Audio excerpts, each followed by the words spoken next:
This is what you need to know about the future of world religions, according to projections by the Pew Research Center, whose results are driven primarily by current differences in fertility rates and the size of youth populations around the world.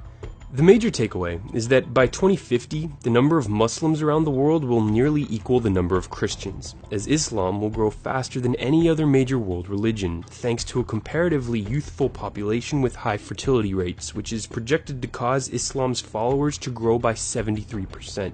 The number of Christians also is projected to rise, but more slowly, at about the same rate, 35%, as the global population overall. The countries on Earth with the fastest population growth rates are mostly countries with heavily Muslim populations. If these countries are able to develop faster than expected, though, their birth rates will fall and the growth of Islam will be slower than projected here. As you can see, the current fertility rates of Muslims are significantly higher than any other religion.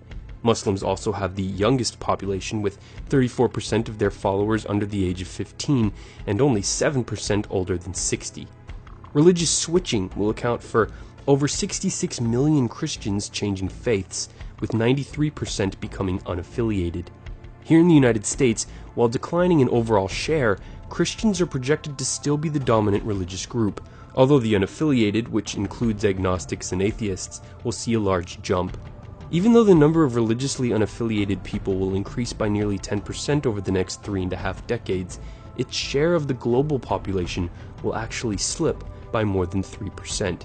Today, only 60% of the world uses the internet, but as that number climbs, the number of unaffiliated, agnostic, and atheists should likely rise with it, faster than projected in this study.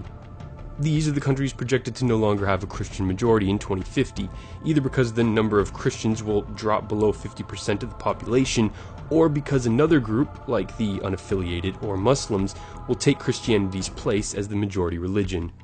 Under these projections, worldwide, the proportion of Muslims will surpass Christians around the year 2070. And lastly, a word of caution about this report from the Pew Research Center itself.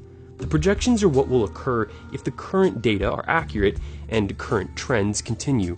But many events, scientific discoveries, armed conflicts, social movements, political upheavals, natural disasters, and changing economic conditions, just to name a few, can shift demographic trends in unforeseen ways. Thanks for watching. If you found this video informative, hit that like button to share it with others around the world. And we'd like to give a shout out to the many researchers who carefully gathered and put all this information together in their fantastic report, which is linked in full below. This episode of The Daily Conversation was edited by Brendan Plank. For TDC, until I talk to you next time, I'm Bryce Plank.